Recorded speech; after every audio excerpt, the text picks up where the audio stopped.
So what are you doing this Easter to celebrate with your family?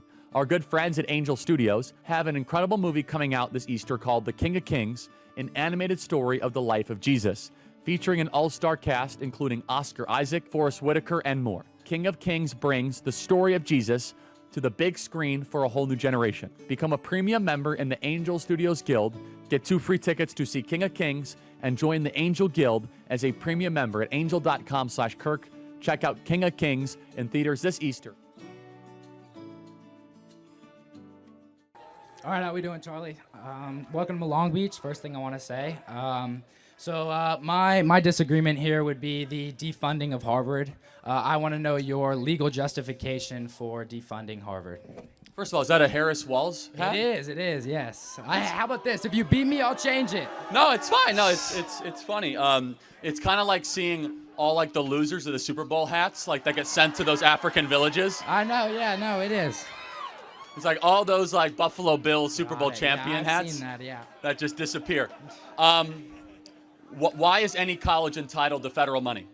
Okay, so that's a good question. So first of all, medical research. So the majority of the money that goes to Harvard is medical research, and so they are a huge portion of research, Harvard especially. But then I want to get into the legal justification of it. So I think it's dumb, but I want to more focus on the legal justification of it. Well, no college has to get money from the government. No, it's 100%, done. Right, of course. But you have a reasoning for defunding Harvard, all right? And so Several, correct. Yes, correct. So, but let's first get our facts right. What is the endowment of Harvard? Okay, so the endowment of you want to clarify that? What are you talking about here? Do you know what an endowment is? I don't know what an endowment is. What is endowment of Harvard? Yeah. Okay, so an endowment is like think of it as a savings account. Got it. Yep. So Harvard has the largest savings account of any college. Of course, yes. How much money do you think that is in their savings account? A substantial number. 100%. How much? What guess? What? Couple $1 trillion. Okay, it's not that big, but it's 55. It's not that big. Okay. They're not a country, but it's $55 billion. 100%. Yeah. Okay, so therefore, if a college has $55 billion, why do they need more money from taxpayers? I think they need more money from taxpayers because they are making several improvements, especially in the medical field, and they are pushing society forward. Why can't they use their $55 billion in the bank account? Okay, so how about this? Then why do they have to give their information? So let's talk about their research and their data. I think the first thing that we should agree is that there is no bad data. Every data that we have is an increase in knowledge, and we can't have bad data. So it would seriously hurt the government if they give all of their data and all of their information to the public prior, especially on research and cancer and all this kind of stuff. Do you agree that the government wants, and this is what happens right now, they want to receive that data before the rest of the public? It is super important that the government receives that data prior to the public. Not necessarily. I think actually open source data is a great way to go. I mean, if we're financing it, why shouldn't the whole world know about it? Well, the whole world does know about it, but the government needs to know about it first because they need to. That's a very crucial thing. But again, I want to stick to the point here. So the big reasoning. No, but I want to just make sure that we're clear. Okay. They're sitting on a $55 billion cash pile. Correct. Yeah, and they get $2 billion a year. Yes. Maybe they should just tap some of the $55 billion they have to fund all of their And they do. They don't completely use federal funding.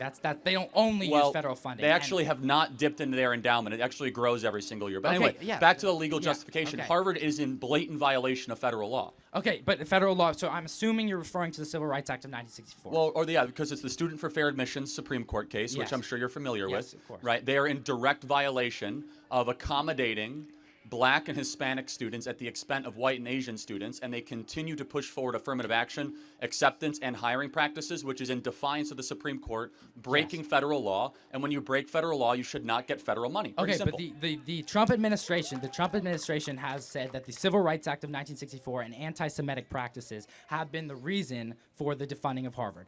So that's the thing. They're in violation of Title VI under the amongst many things. The strongest of all of the president's claims is the violation of the 14th Amendment and the Supreme Court decision a couple years ago, the Students for Fair Admissions. Harvard is in violation of that. They've acknowledged they're in violation of it. Yes, They agreed. brag about it. Okay. So when you're in violation of the Supreme Court, your federal money will be not But sent to you let me anymore. ask you this. So the Trump administration in 2019, they passed the executive decision to add religion to Title VI of the Civil Rights Act of 1964. So in 1964, would you agree that religion was not at all included in Title VI?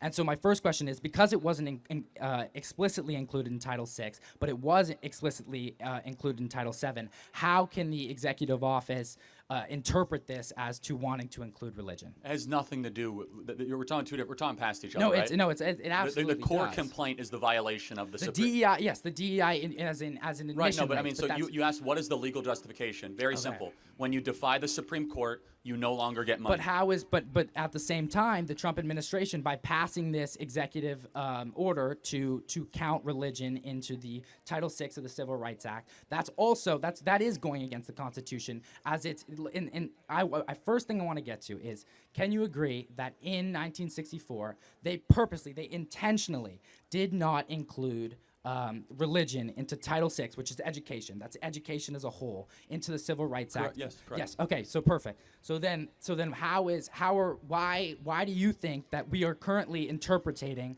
the addition of? I'm not even getting into that's actually probably the White House's weakest claim. They made about 10 claims against Harvard. Yeah. The strongest claim, of which I will continue to rest on, is they're violating federal law. They're violating the Supreme Court. The shakiest of all their complaints is the one when it comes to anti-Semitism. By the way, they have a lot of anti-Semitism, but unfortunately in this country you're allowed to be a bigot and an anti-Semite. Yeah, no, agreed.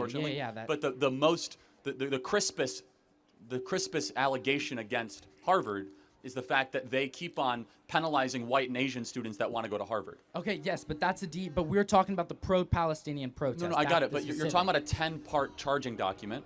Again, I think the audience agrees. You're not really listening to what I'm saying, right? Okay, no, but but that's different. That's not why they're defunding Harvard. That's not no, why it they're is. defunding Again, Harvard. they put forward 10 complaints. I'm going after the top one. All right. Okay. Thank you for your time, and I appreciate you. All right. Thank enjoy you so much. President Harris. Oh wait. Thank you. Next question.